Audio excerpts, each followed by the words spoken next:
que nous allons voir comment nous allons insérer ces références de cellules. Alors, ce cas pratique que je vous ai montré, ici, nous allons simplement insérer le dollar entre cette référence de cellule F19. Donc, j'insère le dollar à côté de la ligne, à côté de la colonne. Donc, nous avons plusieurs manières d'insérer le dollar. Ok, on va insérer le dollar soit à côté de la ligne, simplement, ou soit on insère le dollar à côté de la colonne, ou on insère le dollar entre les adresses, entre la colonne et la ligne. Donc, nous avons trois manières de gérer les références de cellules dans les formules Excel. Dans le principe, il y a trois manières de gérer des références de cellules dans les formules Excel. Il y a d'abord la référence relative. Il n'y a pas de dollar entre la référence de celui qui est là. Par exemple, j'ai G4. Il n'y a pas de dollar. Donc, je n'ai pas inséré de dollar. Alors, lorsque je vais insérer le dollar, à côté de la ligne, à côté de la colonne au moins, ils n'ont pas de référence mixte. Ou à côté de la ligne, on n'a pas de référence mixte. Donc, lorsque vous insérez le dollar à côté de la ligne ou de la colonne, on n'a pas de référence mixte. Lorsque vous insérez le dollar entre les deux adresses, entre la colonne et la ligne, on n'a pas de référence absolue. Ok, donc nous avons figé la ligne, par exemple, on met le dollar à côté de la colonne, nous avons figé la colonne. On met le dollar à côté de la ligne, nous avons figé la colonne, la ligne. On met le dollar entre la ligne et la colonne, nous avons figé les deux adresses. Donc, pas de référence absolue lorsque nous avons mis le dollar entre l'adresse et la colonne. On n'a pas de référence mixte lorsque nous avons soit figé, nous avons mis le dollar à côté de la ligne ou de la colonne. Donc, mixte et absolu. Ici, référence relative lorsque nous n'avons pas rien mis, nous n'avons pas mis de dollars entre la ligne et la colonne. Ok?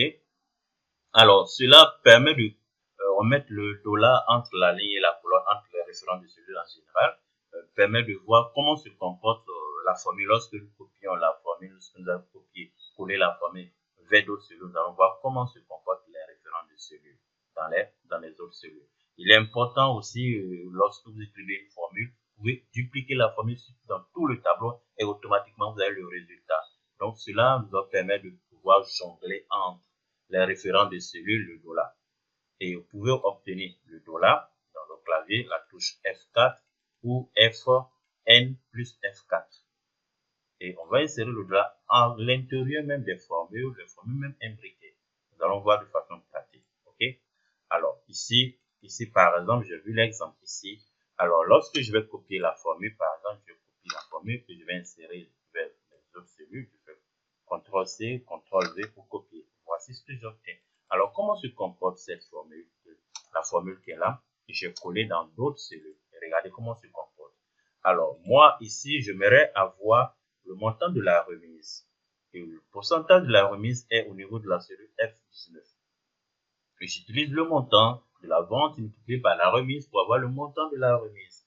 Donc, ça fait F22 qui correspond au montant de la première vente du mois de janvier multiplié par F19 qui correspond au taux de remise. Et je valide, j'ai le résultat. Mais lorsque je copie cette formule, je l'ai collée dans les autres cellules qui sont là. Regardez comment se comportent les référents de cellules. J'ai la référence de cellules F23 qui correspond à la vente, ok, de février. Donc, je vais déterminer la remise de février. Ok, c'est bien.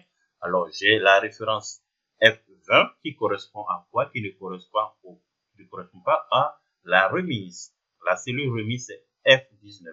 Et voici, je vais corriger. Alors, voici comment je peux corriger. Alors, pour corriger, je vais dire OK. Je vais insérer le dollar à côté de cette référence de cellule parce que ma formule doit faire référence toujours à la cellule F19. Ok? Donc, je prends le montant multiplié par la référence F19 toujours dans la formule. Donc, ici, je vais insérer simplement le dollar entre les références de cellules pour pouvoir figer, pour garder toujours la même référence de cellule de la remise. Et lorsque je vais copier et je vais coller dans les autres cellules, j'obtiens le bon résultat. Regardez, il n'y a pas de problème. Donc, lorsque vous appliquez les formules, que vous validez votre résultat dans les autres cellules, ou bien lorsque vous copiez la formule et vous validez dans les autres cellules, il faut d'abord vérifier les références de cellules pour pour ne pas que vous soyez déçu de votre résultat. OK? Donc, vérifiez d'abord. Je fais le premier test. J'ai articulé la formule. Je vais copier dans les autres cellules.